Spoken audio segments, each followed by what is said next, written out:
오늘 신앙의 멋을 회복하라 라는 제목으로 하박국서 마지막 설교로 갖겠습니다. 우리가 하박국서는 하박국 선지자가 기록한 성경입니다. 그런데 이 하박국이라는 이름의 뜻이 되게 좀 감미롭습니다. 포옹이라는 뜻이에요. 그래서 끌어안는 것, 끌어안다, 포옹하다, 위로하다라는 뜻입니다. 그러니까 저는 이런 생각이 듭니다. 하박국의 아버지 어머니가 하박국을 낳을 때 아버지가 이름을 졌지 않겠습니까? 그 아버지가 이런 의미를 가졌을 것 같아요. 얘야, 인생을 살아가다 보면 때때로 힘들고 고통스럽고 눈물과 한숨이 쉬지 않아 주저앉고 싶을 때가 올 텐데 그럴 때 좌절하지 말아라. 하나님께서 너를 포옹해 주실 것이다. 그래서 이름을 하박국이라고 했어요. 하나님이 너를 포옹해 주실 거야. 너를 안아주실 거야. 너를 품에 안으실 거야. 여러분, 우리도 그렇습니다. 사시다 보면 인생이 힘겨울 때가 있습니다. 해도 너무 속상할 때가 있어요. 그게 뭐 자식 문제가 되었든 아니면 그것이 내 인생의 문제가 되었든 직장 생활이 되었든 어떤 삶이 되었든지 간에 그런 삶을 겪지 않는 사람이 없습니다. 속이 막 상하는 거예요. 누구나 살아가면서 겪는 삶입니다. 정상적인 삶이에요. 때로는 날카로운 칼에 손이 싹 베이듯이. 제가 며칠 전에 이 나이가 들면은 나타나는 현상 중에 하나는 그 엄지 발톱이 두꺼워진다는 게 그걸 깨달았어요. 그러니까 웬만한 조그만한 거 가지고는 깎지를 못해요. 그래서 제가 이게 나이 들면 어른을 보니까 옛날에 다 두꺼워가지고 힘들더니 그래가지고 이제 뭐 큰 거 그 손톱깎이를 찾으니까 뭐 그게 없어가지고 작은 거 하다가 안 돼가지고 그 칼로 이거 어떻게 해서 잘라내려고 하다가 저도 모르게요 이걸 스쳤는데 이게 살이 쑥 들어가서 비워버렸어요. 이게 얼마나 날카로운 건지요. 그때는 몰랐거든요. 순간적이니까. 그러나 좀 있으면 피가 막 철철철 나기 시작하는 거예요. 그리고 이제 거기에 뭐 소독하고 거기에 이제 뭐 그 다 연고를 바르니까 그때부터 욱신욱신 막 쑤시기 시작합니다. 이렇게 날카로운 칼에 손이 싹 베듯이 우리의 마음이 그렇게 베어나갈 때가 있습니다. 인생에서 한두 번이 아니에요. 그게 때로는 부모가 나이가 들어서 자식들이 한마디 탁 던진 게 어떻습니까? 칼처럼 싹 우리 마음을 벨 때가 있거든요. 뾰족한 바늘에 손끝이 탁 찔리듯이 바느질 하다 보면 이렇게 우리의 마음이 쿡쿡 찔렸던 시간들이 한두 번이 아닙니다. 2025년 1년 동안 그런 일들은 수도 없이 많았을 것입니다. 하나님께서 오늘 그런 우리의 인생을 하박국, 포옹이라는 뜻이에요. 포옹해 주실 것을 저는 기대합니다. 하박국서는 하박국의 하나님께 대한 두 가지 질문으로 시작을 합니다. 첫 번째는 하나님께서는 왜 이러한 불의한 세상을 보고만 계십니까? 라는 질문이에요. 그래서 하박국이 이렇게 하나님께 묻습니다. 여호와여, 내가 부르짖어도 주께서 듣지 아니하시니 어느 때까지리이까? 내가 강포로 말미암아 외쳐도 주께서 구원하지 아니하시나이다. 하나님 도대체 왜 그러세요? 악인이 의인을 억압하고 못살게 하고 포악하게 살육하고 무섭고 두려운 악행에 대하여 하박국이 하나님 도와주세요. 저를 좀 붙들어 주세요. 저를 구해 주세요. 저를 구원해 주세요. 이렇게 하나님께 기도를 하지만 하나님은요, 듣지도 않으시고 보지도 않으시고 구원해 주시지 않는 것을 느끼는 거예요. 그래서 하나님, 왜 듣지 않으세요? 왜 보지 않으세요? 왜 구원해 주지 않습니까? 라고 이렇게 묻고 있습니다. 도대체 하나님은 모든 세상을 통치하신다고 했는데, 그리고 하나님의 이름은 주권자라고 하는데 말로만 그러시지. 그래서 이 하박국이 왜 하나님은 주권자라고 하시면서 모든 것을 통치하지 않습니까? 이렇게 불평에 섞인 질문을 쏟아내기 시작합니다. 그럼 어떻습니까? 저와 여러분도 그럴 때가 있어요. 살다 보면 그럴 때가 있어요. 저도 요즘에 물건을 자주 놓쳐요. 내가 왜 이렇게 놓칠까? 연세 드신 분 보면 이렇게 옛날에 물건을 자주 놓치더라고요. 제가 그러고 있어요. 왜 이렇게 놓치지? 내가 순발력이 없나? 가만히 생각하니까 손에 이런 그 물기가 점점 없어지는 거예요. 나이가 들면 손이 이렇게 물기가 없어요. 그래서 놓치는 거예요. 그런 제 자신이 너무 막 싫은 거예요. 속상하고 어떨 때는 이렇게 제 자신에 대한 불평이 있죠. 살다 보면 자신에 대해서 타인에 대해서 그럴 때가 있습니다. 하박국만 그런 것이 아니라 우리도 그렇습니다. 그럴 때 어떻습니까? 화가 나요. 막 분통이 터져요. 막 세상에 미치지 않고서야 그럴 수는 없는 일이지, 이런 마음이 듭니다. 괜히 나만 믿음으로 사는 것 같아서 미친 것 같은 생각도 듭니다. 그래도 하나님을 믿으니까, 우리가 믿음을 포기할 수 없으니까 참습니다. 인내합니다. 누구에게도 하소연할 수도 없잖아, 그렇죠? 하소연한다고 해도 해결되는 문제가 아닙니다. 이런 마음이 더 강해지면 때로는 이런 생각도 들어요. 그냥 세상이 끝났으면 좋겠다. 그냥 종말이 됐으면 좋겠다.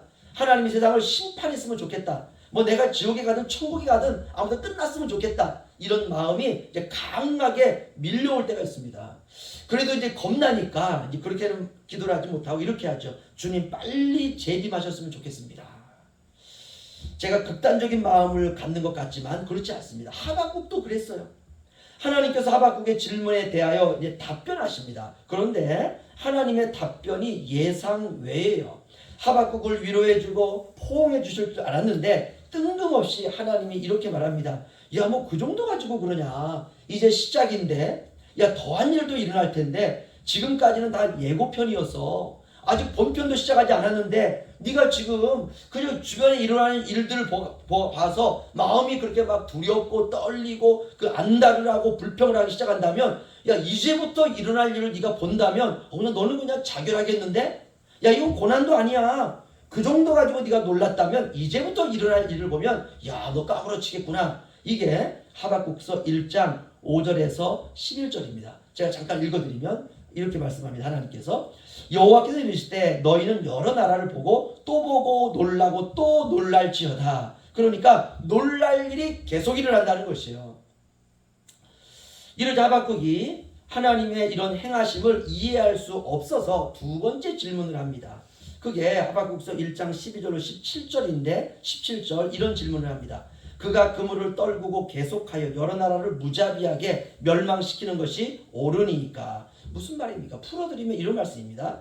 이스라엘이 하나님께 범죄를 했으면 하나님께서 이스라엘 백성들에 대하여 질책하시고 징계하시고 심판하시는 건 받아들일 수 있겠다는 거예요. 우리는 하나님의 자녀니까 육신의 부모가 자식이 잘못하면 책망하고 체벌도 하고 책망할 수 있는 징계하는 것도 그건 자녀이니까 저희가 받아들일 수 있습니다. 그거 저희가 인정합니다. 그런데 이스라엘보다도 더 질이 나쁘고 못된 사람들이 있고 하나님도 믿지 않는 사람들이 있는데 그 사람들이 갈대아 사람들입니다. 하나님도 정결한 눈을 가지고 계시고 온 세상의 소리를 다 들을 수 있는 귀를 가지고 계시니까 갈대아 사람들이 얼마나 무자비하고 얼마나 잔인한지 하나님 아시지 않습니까? 그 사람들은 우리보다도 더 못된 사람들이시지 않습니까? 그런데 왜 그들은 심판을 안 받고 오히려 더 우리보다 더 잘되고 더군다나 하나님을 믿는다고 하는 우리가, 물론 완전하진 않지만 우리도 죄를 짓고 있지만 우리를 짓밟고 있지 않습니까? 하나님 억울합니다. 이 말이에요. 죄를 지은 것에 대한 하나님의 징계에 대하여 이 하박국이 불평하는 게 아니라 하나님을 믿지 않고 더 잔인하고 독한 사람들에 대하여 하나님 왜 이렇게 관대하십니까? 이런 말입니다. 그래서 13절을 보시면 제가 읽어드리면요. 주께서는 눈이 정결하심으로 악을 참아보지 못하시며 패역을 참아보지 못하시거늘 어찌하여 거짓된 자들을 방관하시며 악인이 자기보다 의로운 사람을 삼키는데도 잠잠하시나이까? 이렇게 질문하고 있습니다. 그러니까 하박국은 우리가 옳다는 것 아닙니다. 하나님, 이스라엘이 잘했다는 것 아닙니다. 저희들 분명 잘못했습니다. 저희들도 우상 숭배를 하고 저희들도 죄를 지었습니다. 그런데 갈대아 사람들보다는 낫지 않습니까? 이런 하소연이에요. 악인이 자기보다 의로운 사람을 삼키는데도 왜 잠잠하십니까? 이스라엘이 징계를 받아야 한다면 정당하게 받겠다는 것입니다. 하지만 우리보다 더 큰 심판과 멸망에 처해질 사람들은 갈대아 사람들 아닙니까? 라고 하는 말을 덧붙이고 있는 것이에요. 그러니까 하박국은 당시의 상황을 아주 용이 주도하게 살핀 것입니다. 그런데 오히려 더 하박국이 하나님께 질문을 하고 하나님이 대답을, 이게 반복이 되면 될수록 상황이 더 나빠지는 거예요. 그래서 하박국이 이렇게 다시 질문합니다. 주께서 어찌하여 사람을 바다의 고기 같게 하시며 다스리는 자 없는 벌레 같게 하시나이까? 그가 낚시로 모두 낚으며 그물로 잡으며 투망으로 모으고 그리고는 기뻐하고 즐거워하여 그물에 제사하며 투망 앞에 분향하오니 이는 그것을 힘입어 소득이 풍부하고 먹을 것이 풍성하게 됨이니이다. 다시 말하면 이스라엘 백성들이 낚싯바늘에 고기가 잡히듯이 갈대아 사람들의 발에 벌레가 짓밟히듯이 이렇게 이스라엘이 갈대아 사람들에 의해서 짓밟히게 되었다는 것이에요. 그런데 하나님은 왜 우리를 짓밟는 그 갈대아 사람들을 가만히 두고 보십니까? 이 말입니다. 정리하면 어떻게 하나님이 당신의 거룩한 뜻을 이룬다는 목적으로 악한 사람들을 사용하셔서 오히려 이스라엘을 징계하는 도구로 그들을 사용할 수가 있습니까? 이런 의미예요. 그러니까 핵심을 콕 집은 겁니다. 하나님의 마음을 콕 집은 것이에요. 하박국은 이제 속에 있는 말을 다 했습니다. 할 말 다 했어요. 여러분, 이런 게 있습니다. 사람이요, 할 말을 다 해야 속이 후련합니다. 그리고 더 이상 하고 싶은 말도 없어요. 할 말을 다 하면은. 그 전까지는 마음이 굉장히 불편합니다. 하나님은 때때로 사람이 할 말 다 할 때까지 가만히 듣고 계세요. 우리가 이 하나님을 본받을 필요성이 있습니다. 왜냐? 하나님이 인간이 누구인지 아시기 때문에 그렇습니다. 부부싸움도 마찬가지 아닙니까? 한쪽에서 할 말 다 해야 끝이 나요.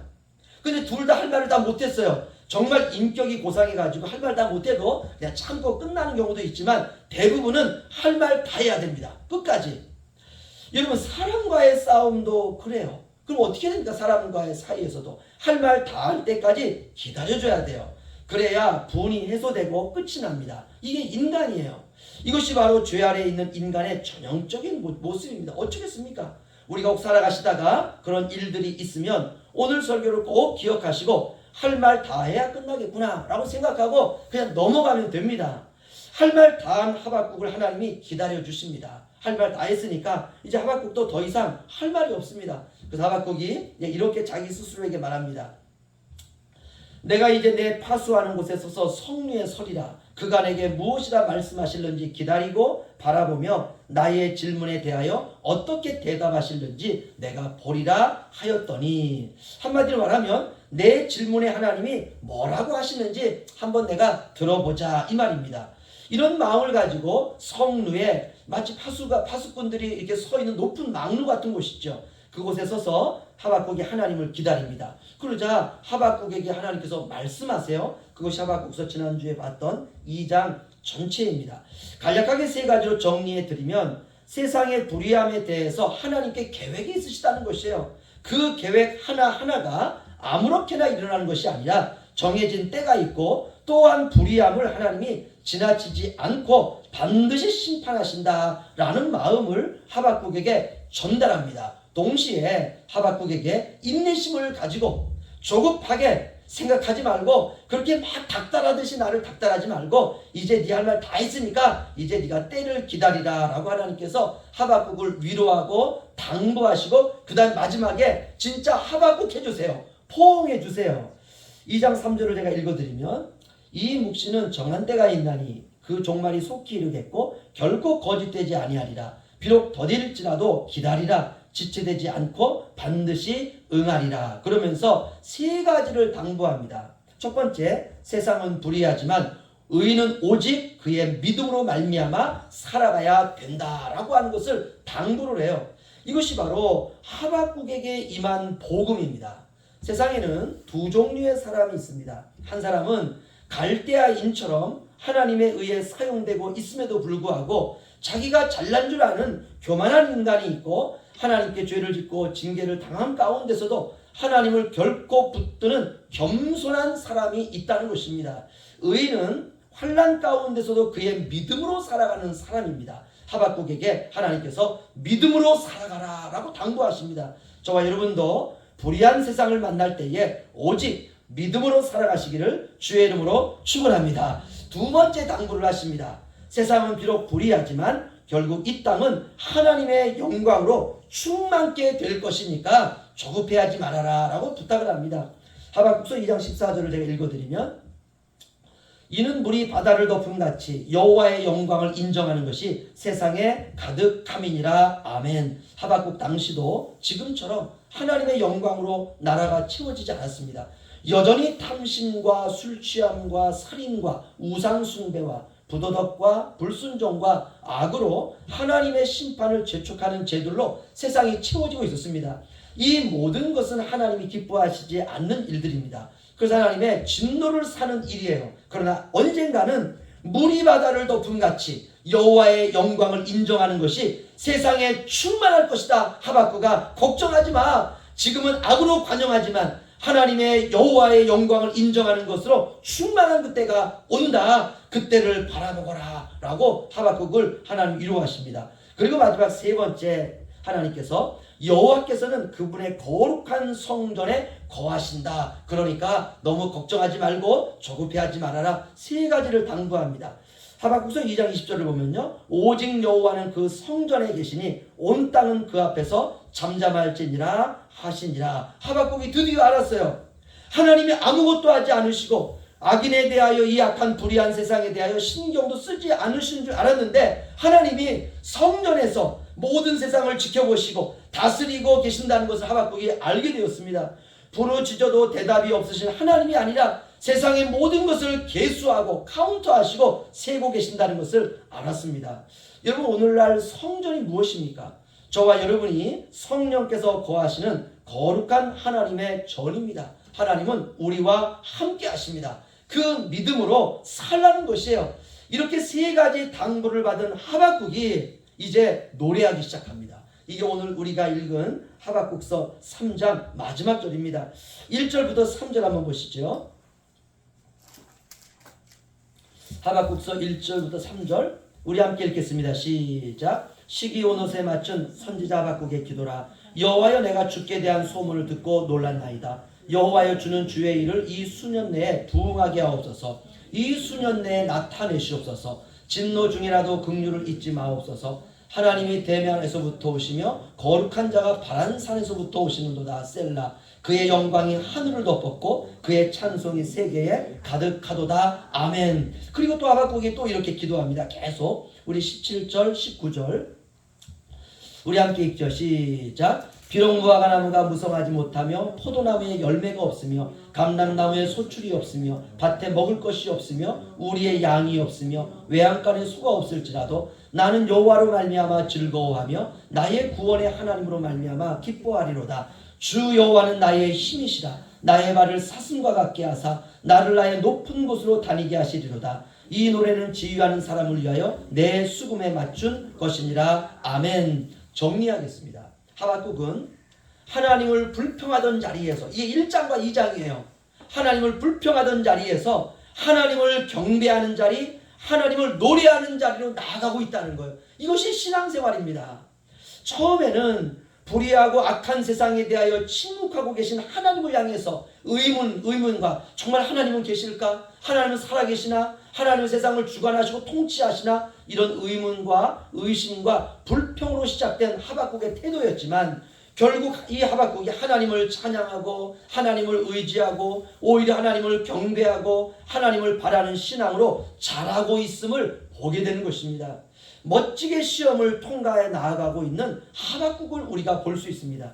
하나님께서 하박국의 믿음을 키워내는 손길이에요. 이게 세상의 불의함을 통해서 하박국을 키워내는 거예요. 하박국을 정말 하박국 하는 것입니다. 포옹하시는 것입니다.